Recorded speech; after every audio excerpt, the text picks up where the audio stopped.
কৃষ্ণনগর নামে এক গ্রামে রমেশ নামে এক ধাবাওয়ালা। রমেশ ছিল খুবই লোভী এবং হিংসুটে প্রকৃতির মানুষ। রমেশের ধাবায় প্রতিদিন প্রচুর ভিড় হতো। অন্যদিকে গোপাল নামে এক চাষি সেই গ্রামেই থাকত। উফ, কি গরম পড়েছে! এই গরমে তো জমিতে থাকলে অসুস্থ হয়ে পড়ব। না, তাড়াতাড়ি করে বাড়ি যাই। এই বলে গোপাল কোদাল হাতে বাড়ির দিকে রওনা দেয়। এদিকে রমেশের ধাবাতে ভিড় বাড়তেই থাকে। রমেশ দা, আমাকে একটা ছোট বিরিয়ানি দাও তো। হ্যাঁ বন্ধু, দিচ্ছি।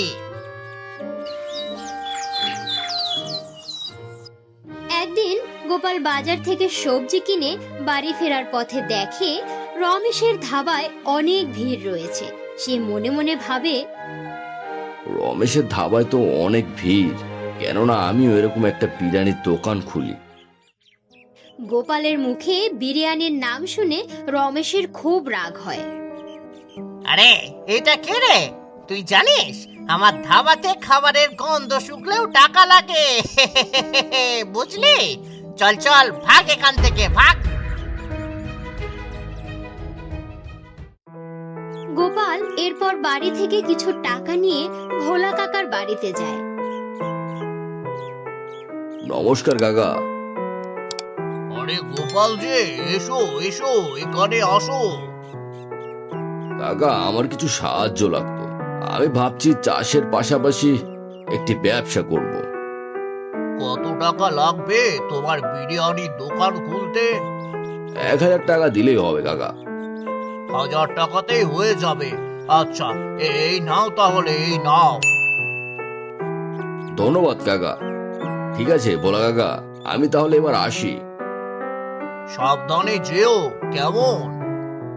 ভোলা কাকার বাড়ি থেকে বের হতে হতে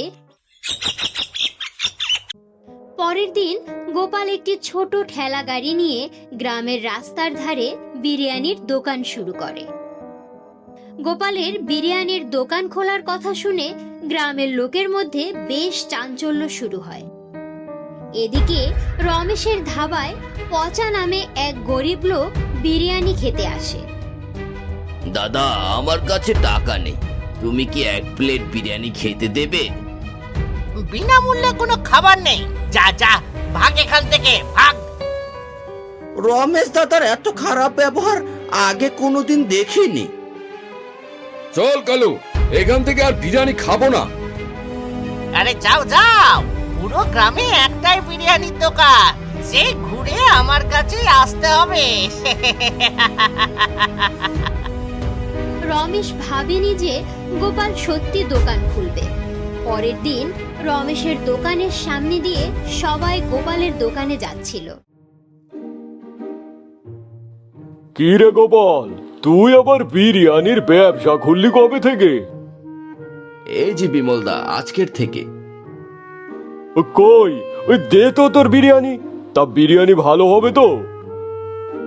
হ্যাঁ বিমলদা, ভালো হবে। এদিকে রমেশের দোকানেও নীলেশ নামে একজন ব্যক্তি বিরিয়ানি খেতে আসে। দাদা, 2 প্লেট চিকেন বিরিয়ানি দিও তো। দাম কিন্তু 100 টাকা। ওরে বাবা, এত দাম! তাহলে তোমাদের আর বিরিয়ানি খেতে হবে না। হ্যাঁ হ্যাঁ, তোমার দোকানের বিরিয়ানি আর খাবো না। নীলেশ রমেশের ধাবা থেকে বেরিয়ে গোপালের দোকানে আসে। গোপাল এখন 5 টাকাতে বিরিয়ানি বিক্রি করতে শুরু করে। বলুন দাদা, কি নেবেন? আমার এখানে বিরিয়ানির সব আইটেম পেয়ে যাবেন। তা কি কি আইটেম করো তুমি গোপাল? চিকেন বিরিয়ানি, চিকেন চাপ, চিকেন কোপ্তা। আর ঠিক আছে ঠিক আছে, তাহলে 1 প্লেট চিকেন বিরিয়ানি দাও।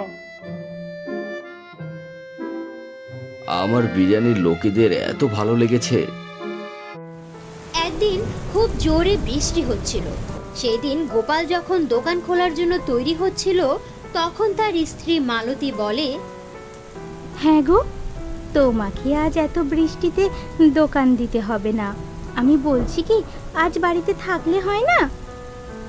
না গিন্নি, দোকানে না গেলে যে আমাদের পেট চলবে না। মালতীর কথা না শুনে গোপাল বৃষ্টির মধ্যে ঠেলা নিয়ে দোকানের দিকে রওনা হয়। হে ঈশ্বর, লোকটাকে তুমি দেখে রেখো। বৃষ্টির কারণে আজ একটাও খদ্দের আসেনি গোপালের দোকানে। অন্যদিকে রমেশ নিজের দোকানে বসে বসে হাসছিল।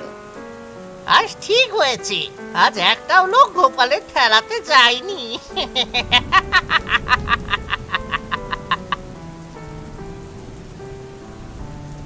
হঠাৎ করে গোপালের দোকানের সামনে এক বৃদ্ধ লোক আসে। তোমার কাছে কিছু খাবার হবে বাবা? আমার কাছে কিন্তু টাকা নেই। হ্যাঁ বাবা, দিচ্ছি। গোপাল ওই বৃদ্ধ লোকটিকে এক থালা বিরিয়ানি খেতে দেয়। বিরিয়ানি তো ভালোই হয়েছে, তা তোমার মন খারাপ কেন বাবা গোপাল? বাবা, কয়দিন থেকে আমার ব্যবসাটা খারাপ, আর আজকে তো একটি লোকও আসেনি আমার দোকানে।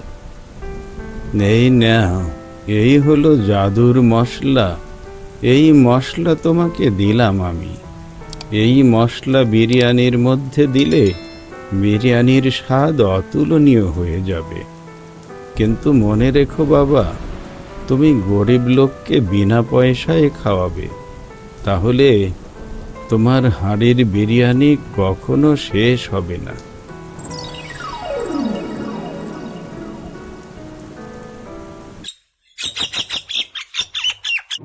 পরের দিন সকালে গোপাল যখন দোকান যাওয়ার জন্য তৈরি হচ্ছিল, তখন সে মালতীকে বলে, এই মশলাটা কাল থেকে বিরিয়ানিতে দেব।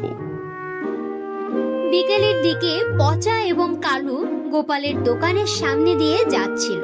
ঠিক সেই সময় পচা বলে, উফ, এত সুন্দর গন্ধ কোথা থেকে ভেসে আসছে বলতো কালু? মনে হয় গোপাল দাদার ঠেলা থেকে। তাহলে চল এক প্লেট করে খেয়ে আসি। কিন্তু আমার কাছে তো টাকা নেই। আরে চল না, পরে দেখা যাবে।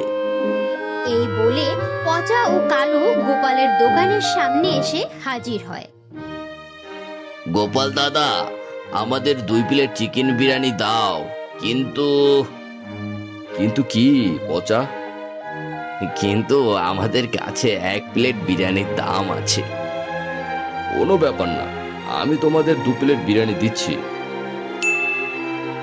গোপালের দোকানে রোজ প্রচুর ভিড় হতে থাকে এবং অন্যদিকে রমেশের ধাবায় ভিড় আস্তে আস্তে কমতে থাকে।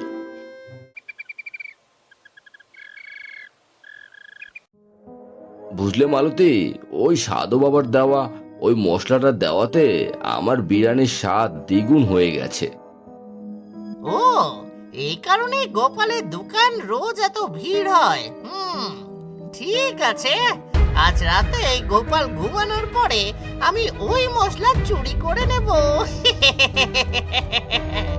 সেদিন রাতে রমেশ চুপি চুপি গোপালের বাড়িতে গিয়ে মশলার কৌটোটা চুরি করে নিয়ে আসে। ও, এই তাহলে জাদুই মশলা।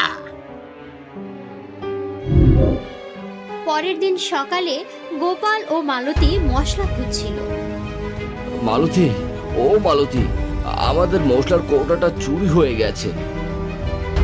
তুমি আজ তাহলে মশলা ছাড়াই বিরিয়ানি রান্না করো। অন্যদিকে রমেশ ওই জাদুর মশলা নিয়ে বিরিয়ানি তৈরি করে। গোপাল তো 1 চিমটি মশলা দিত বিরিয়ানিতে, আমি 1 মুঠো দেব।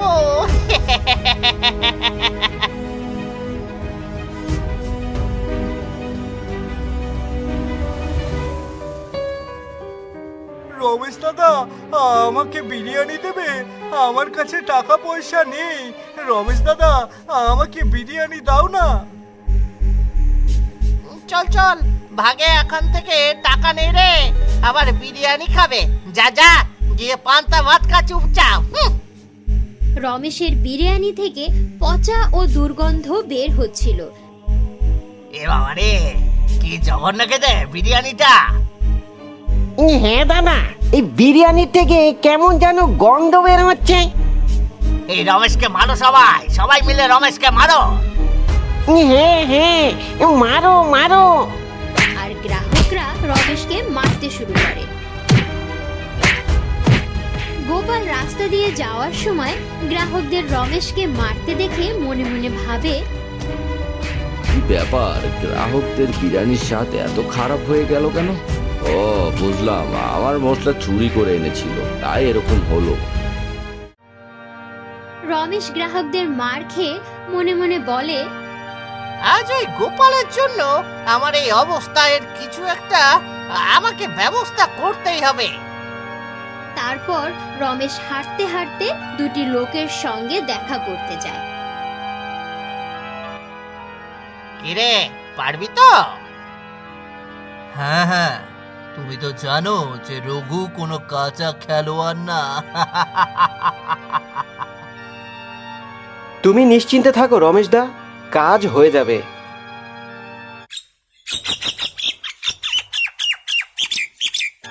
পরের দিন দুপুরে যখন গোপাল তার দোকান থেকে বাড়ি ফিরছিল, তখন সেই দুটি লোক গোপালের পথ আটকায়। যা কিছু আছে সব দিয়ে দে, দিয়ে দে বলছি। না না, আমি কিছু তোমাদের দেব না। ভালোই ভালোই বলছি, তাড়াতাড়ি দে, না হলে কিন্তু অনেক খারাপ হয়ে যাবে বলছি। তখন গোপাল ভয় পেয়ে সেই লোক দুটিকে টাকা দিয়ে সেখান থেকে চলে যায়। চল রে অর্জুন চল, আজকের কাজ হয়ে গেল।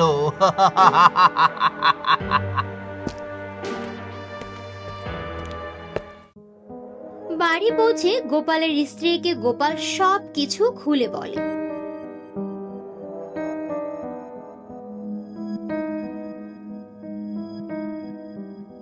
আমার তো মনে হয় এই কাজটা রমেশ বাবুই করেছে, কিন্তু আমি এটি প্রমাণ করে কিভাবে দেখাবো? আমি বলছি কি, যখন একদিন এসেছে তাহলে আবার আসতে পারে। তুমি যখন কালকে আসবা তখন জমিদার বাবুর সাথেই আসবা, আর জমিদার বাবুকে বলবা লুকিয়ে থেকে ওদেরকে ধরে ফেলতে। পরের দিন সকালবেলা গোপাল উপস্থিত হয় জমিদার বাড়িতে। বুঝলেনই তো জমিদার বাবু, তা এখন কি করব? ঠিক আছে, আমি তোর সাথে যাব। সেদিন বিকেলবেলা আগের দিনের মতোই টাকা ছিনতাই করতে রঘু এবং অর্জুন আসে। তাড়াতাড়ি যা কিছু আছে দিয়ে দে। তখন জমিদার বাবু আড়াল থেকে সব কিছু দেখে ফেলে এবং রঘু ও অর্জুনকে হাতে নাতে ধরে ফেলে। জমিদার বাবু, ও জমিদার বাবু, এগুলো সব ওই রমেশের কথাই করেছে জমিদার বাবু। আমাদের ছেড়ে দিন, দয়া করে আমাদেরকে ছেড়ে দিন জমিদার বাবু, আমাদেরকে ছেড়ে দিন। এই কে আছিস, যত রমেশকে ধরে নিয়ে আয়। জমিদার বাবু সব কিছু শুনে রমেশকে গ্রাম থেকে বের করে দেয় এবং গোপাল সুখে শান্তিতে তার পরিবার নিয়ে বসবাস করতে থাকে।